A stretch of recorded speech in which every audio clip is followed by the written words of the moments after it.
गुरुवंदन दोस्तों, आज आसिन बिराथू के बारे में हम बात करेंगे, जो बर्मा के एक बौद्ध भिक्षु हैं और इन्होंने एक बहुत बड़ा आंदोलन किया रोहिंग्याओं के खिलाफ और एक शांत प्रिय समाज जो छोटे से जीव को भी मारने में विश्वास नहीं करता और कभी भी हिंसा की बात नहीं करता, वो बिराथू मानव के खिलाफ कैसे हो गए। असल में ये जो भारत में आकर इधर उधर छुप करके रहने वाले रोहिंग्या हैं, वो अपने ही देश में बहुत गंदे कुकृत्य कर रहे थे, जो कि शांति प्रिय बौद्ध समाज की लड़कियों से छेड़छाड़, उनके जगह पर अतिक्रमण, उनके साथ लूटपाट, इस सब से बिराथू बहुत परेशान हुए और उन्होंने इनके खिलाफ हल्ला बोल दिया और एक बहुत बड़ा जन आंदोलन क्रिएट कर दिया। और धीरे धीरे ये आंदोलन इतना बढ़ा कि वहाँ के लोग उग्र हो गए और रोहिंग्याओं को मारने से हिचकिचाए नहीं और अपने देश से भगा दिया।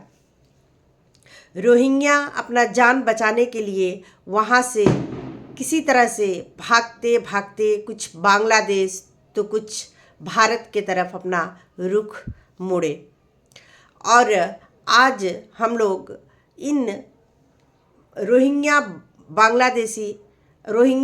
शरणार्थियों से परेशान हैं। ये भारत में इल्लीगल रूप से घुस आए और ये हमारे भारत का कोई भी स्टेट अभी इनसे अछूता नहीं है। यहाँ तक कि इनका सिलसिला तो बहुत टाइम से शुरू हुआ है, जब भी बीजेपी नहीं थी उसके पहले से ये लोग भारत में शरण ले रहे हैं। और स्थिति ये है कि भाईचारे के नाम पर इनको जम्मू कश्मीर में इनकी पूरी कॉलोनी, कश्मीर में तो इनकी, जम्मू में तो इनकी पूरी एक कॉलोनी बसा दी गई और ये बिना नेताओं के सहमति के इतना बड़ा काम हो नहीं सकता।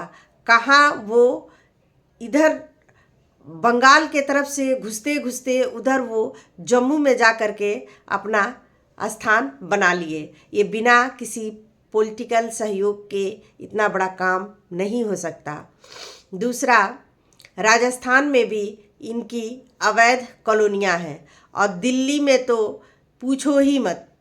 अभी भी वहाँ से निकाले जाने के बावजूद भी अभी भी बहुत रोहिंग्या दिल्ली में हैं और लखनऊ, हमारे देश का कोई भी स्टेट अभी इनसे अछूता नहीं है। ये आते तो हैं 2 से 3, अभी इनके 15 बच्चे हुए हैं और ये मतलब हम लोगों के देश के जो छोटी मोटी जो संस्थाएं हैं, जो एनजीओ का काम करती हैं, वो लोग इन लोगों का काफ़ी सपोर्ट करते हैं, जिसके वजह से ये लोग भारत में सुरक्षित टिके हुए हैं। और सरकार भी इन लोगों को हटाने का उस तरह का कोई भी जो ठोस कदम होता है ना, वो नहीं उठा पा रही है और इनके वजह से इतनी अराजकता, इतनी अव्यवस्था फैल रही है। अभी तो खैर बंगाल में ये लोग एसआईआर जब ही लगा तो कितने बांग्लादेशी, कितने रोहिंग्या यहाँ से निकल चुके हैं, पर कुछ जो यहाँ पर अपना कमाने खाने और शरण लेने आए हुए थे, वो लोग अभी भी यहाँ से हटकर पास के राज्यों में जाकर के अपना ठिकाना खोज लिए हैं। और सरकार इन लोगों को हटाने में नाकाम हो रही है। तो सरकार से रिक्वेस्ट है कि वो अभी भी दिल्ली से रोहिंग्याओं को साफ करे, क्योंकि रोहिंग्या हमारे देश के लिए सबसे बड़े खतरा हैं। खतरा हमें देश के अंदर से भी है और देश के बाहर से भी है। तो सरकार इस पर प्लीज़ कोई ठोस कदम उठाए, क्योंकि रोहिंग्या बंगाल का बोल करके और लोगों के घरों में काम कर रहे हैं, और भी जगह पे कचरा उठाने का काम, शीशी बोतल, ये कचरा वचरा जो होता है वो ढोने का काम, और पता नहीं जितने, अब मैं ये सब बोलना नहीं चाहती। तो सरकार इन इलीगल रोहिंग्याओं को जल्द से जल्द इस देश से निकाले, क्योंकि हमारा देश ऐसे ही हजार मुसीबतों में घिरा है, और जब कुछ और बात होगी तो ये रोहिंग्या हम लोगों को मारने से पीछे नहीं हटेंगे। इसलिए सरकार इस पर ठोस कदम उठाए और इनको इनके देश डिपोर्ट करे। Thank you.